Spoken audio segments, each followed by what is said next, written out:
Dernièrement, je regardais sur l'Internet, pour ne pas le nommer, le réseau social Facebook, et une petite bande dessinée a attiré mon attention.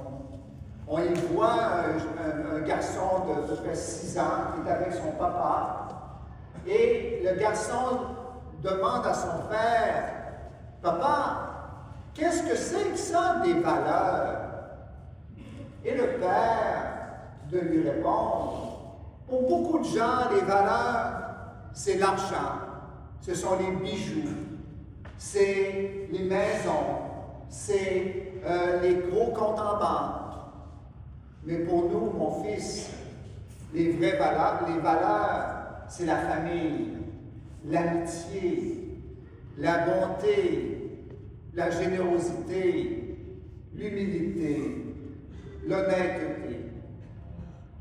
Alors, de cette petite bande dessinée, ça m'a fait réfléchir beaucoup. Et je me suis dit que, en fait, dans notre monde, nous sommes invités, nous avons un défi à relever, chacun de nous, celui de découvrir quelles sont les véritables valeurs qui vont nous conduire au bonheur auquel nous aspirons. Et certainement que dans notre monde capitaliste, on nous présente bien des valeurs, celle de l'argent par exemple, du plaisir, du sexe, et puis le pouvoir. Ça, c'est très important. On dirait qu'on a érigé une nouvelle trinité que l'on adore de tout notre cœur, l'argent, le pouvoir, le sexe.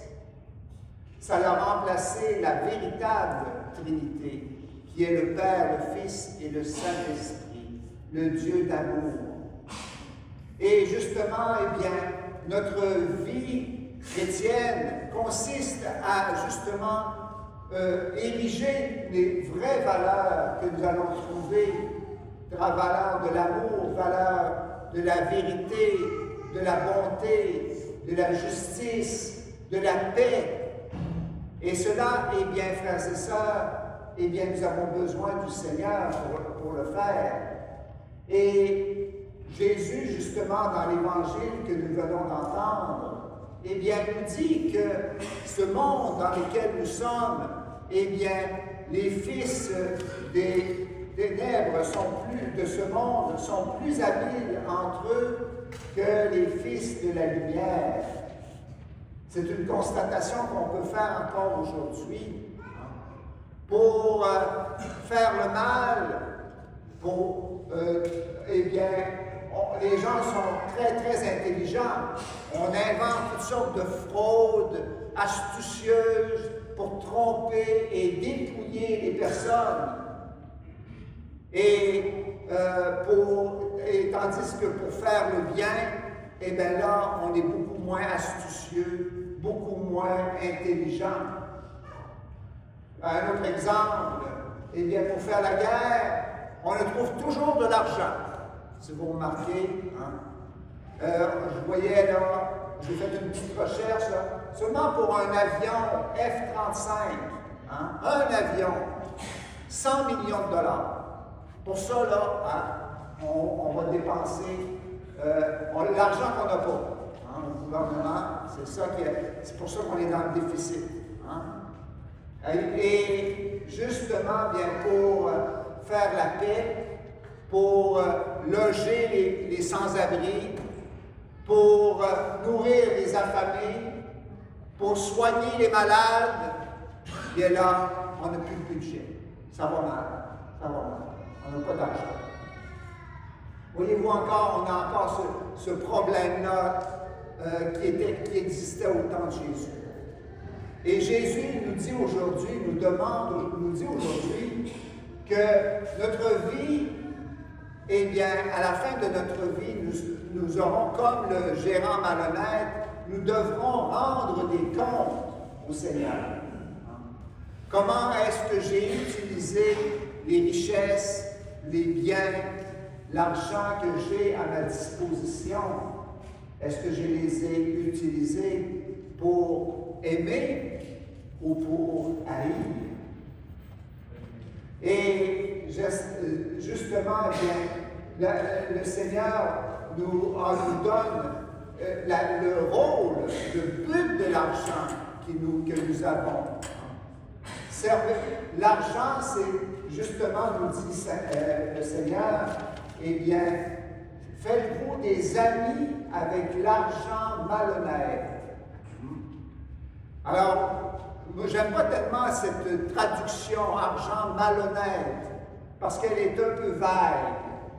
Dans une autre traduction de la Bible, on dit plutôt l'argent trompeur et menteur. Alors là, on comprend mieux comment l'argent peut nous tromper, être malhonnête. Il est menteur. Il nous promet, quand tu auras gagné le million, tu vas avoir la paix, tu vas avoir une vie tranquille, tu n'auras plus de problèmes, tu vas être en sécurité. Tous des mensonges.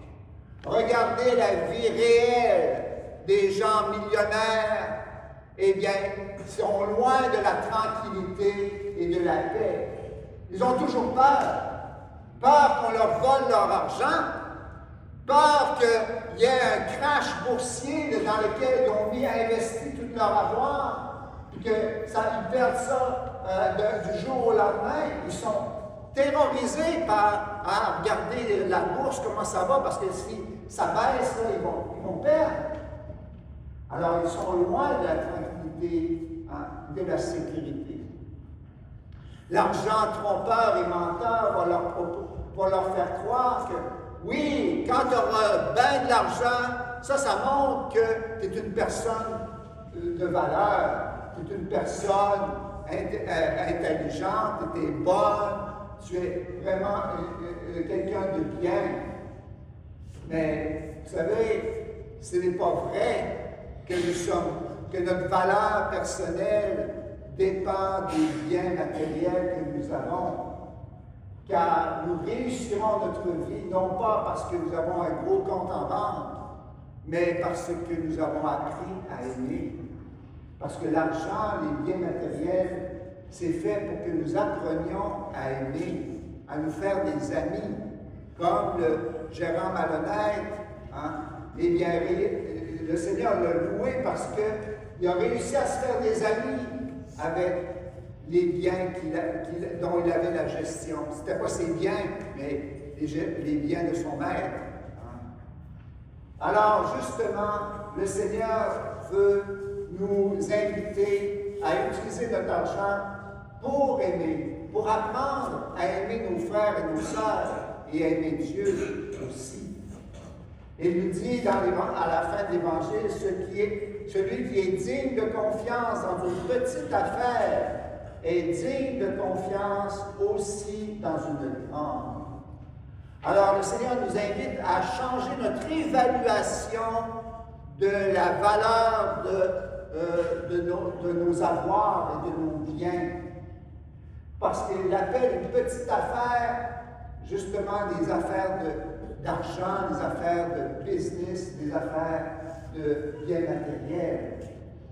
La grande affaire pour Dieu, pour Jésus, c'est le bien véritable, c'est la vie éternelle.